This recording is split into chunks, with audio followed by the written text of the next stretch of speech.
Nasa 200 Nueva Ecijanos ang nabenepisyohan ng tulong panghanap buhay sa araw-araw ng Disadvantaged Displaced Workers o TUPAD program ng pamahalaang nasyonal.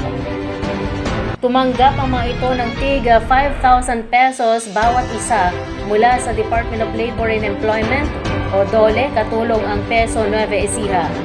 Ang programang TUPAD ay alokasyon sa pondo ni Senator Robin Padilla na isinabay ang payout nito sa pagdiriwang ng Araw ng Paggawa noong Mayo 1.